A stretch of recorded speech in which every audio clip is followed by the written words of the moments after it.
भाई की भौजाई का दिमाग भी गजब है, कारस्तानी वाला है, हैं? मतलब देखो इस समर के जन्मदिन पे ऐसे इतना बड़ा गुलदस्ता दी, वो भी ऐसे सलीका से कि मतलब मुद्दा बन गया है, मतलब कमाल खोपड़ी है। सही बात है। और गुलदस्ता भी आई लव यू लिखा हुआ, वो भी इतनी देर रात को। लगता है दीदी बहुत मानती है समर को। यार वो सब तो ठीक है, हमका ना एक के बात से तकलीफ है। ये मतलब इतना बड़ा गुलदस्ता दे के बजाय यार कोनो अच्छा खिलौना देती है, एक खेलता मजे से लौंडा। कृष्णा, तोहफा नहीं देने वाले का दिल देखो। अब देखो ना, दीदी ने कितना अच्छा तोहफा दिया है समर को जन्मदिन पर।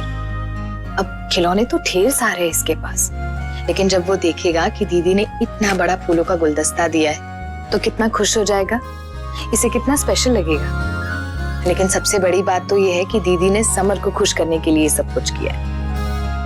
हाँ तो है, पर ठीक है। तुम पूछ रहे थे ना कि मैं किसका इंतजार करती हूँ, तो वो कोई और नहीं, तुम हो। सिर्फ तुम। हमने अपनी मोहब्बत की महक भेजी है इन फूलों में भर के। काश तुम इन्हें सूंघ पाते।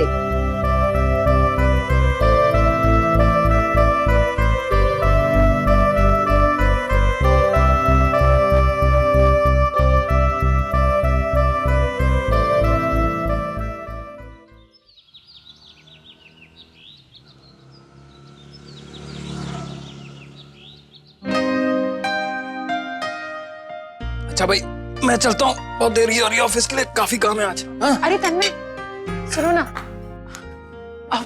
वो आज ना हमें तुम्हारे ऑफिस के पास ही काम है, तो फिर लंच साथ में करेंगे। लंच? तुम वहां होगी? क्यों? अरे वो कल जहाँ हमने इंटरव्यू दिया था ना, वहां से कॉल आया था, उन्होंने आज हमें फिर से बुलाया। कमाल है, हमने इतनी मेहनत की, इतनी कोशिश की नौकरी पाने की, तमाम दफ्तरों के चक्कर लगाए, ना सुन सुन करके हालत खराब हो गई, और तुमने एक ही इंटरव्यू में ऐसा क्या कर दिया कि दूसरे दिन ही कॉल आ गई।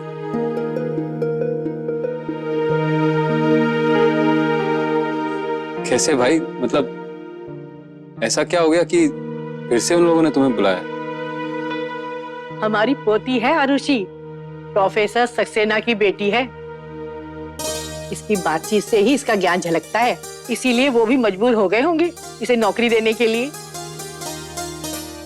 नंदोई जी, हमका कह रहे थे कि हमका लगता है कि तुमका ना सब काम, सब जिम्मेदारी ना हमरे ननद के हाथ में सौंप देनी चाहिए। काहे कि जौन काम तुमसे नहीं होता ना, वो हमरी ननद ना बस एक को मुस्कुराहट में कर देती है।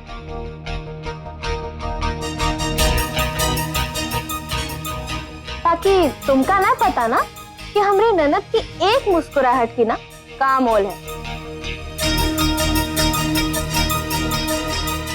अरे तू बुआ जैसे मुस्कुरा पाती है ना, हंस पाती है, तभी तो तेरी कोई मदद नहीं करता, तभी तो ये साली का काम नहीं होता। चुप कर बुआ के चमची, हम ना तुमका थप्पड़ मारेंगे।